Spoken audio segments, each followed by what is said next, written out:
BTR news चेनेलाव गासैखौबो बरायबाय। आंनि चेनेलखौ subscribe खालायाखैबा subscribe खालायदो आरो बे खाथिनि बेल आइकन बेलखौबो थुनानै होदो भिडिअ हगारनायनि सिगांग्रो नटिफिकेसन सौहैनाय बायदि। बिटिआर रेकर्डनि जोहै बर' लाइमोनफोरखौ फायखि हानजा थिसनना होनायनि सायाव बिटिसिनि लेङाइ गाहाय मावफुं सोद्रोमा गबिन्द बसुमतारी बिथाङा रायजो-राजाफोरनि सिगाङाव फोरमायथिनानै होदों।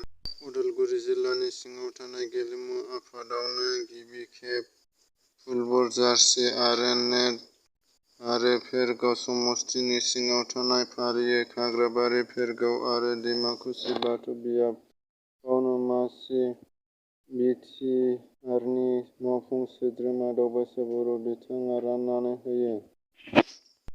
बिटिआरनि गाहाय मावफुं सोद्रोमा प्रमद बर'आ गावनि अफिसियेल फेसबुक पेजनि गेजेरजों फोरमायदों दि बिथाङा भारत हादरनि Shri Narendra Singh Tomar, union minister and इंग्रेज इन farmer welfare and minister of food and education बिथांखौ लोगो हमनानै गोथौवै सावरायलायनाय आरो बिटिआर ओनसोलखौ जौगाहोनो थाखाय जुजिनानै हेफाजाब होनाय। लोगोसे बिथां प्रमद बर'आ फोरमायो दि गाहायाव होनाय बिथांखिफोरखौ सेन्ट्रेल गभर्नमेन्ट एन्ड बिटिआर गभर्नमेन्टआ थाबैनो मावफुंनानै बिथांखि लायो होननानै फोरमायथियो। बिटिआरआव एग्रिकालचार एन्ड फुड इन्डास्ट्रिखौ जौगाहोनो थाखाय जुनिया रां अनसुंथाइ।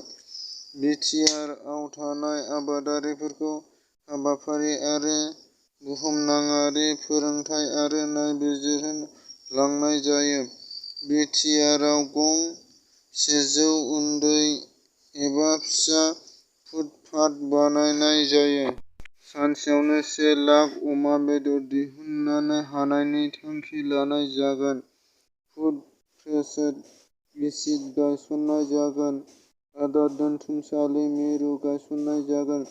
बेफोरनि अनगायै बिटिआरखौ जौगाहोनो थाखाय माखासे बिथांखि लानाय जायो।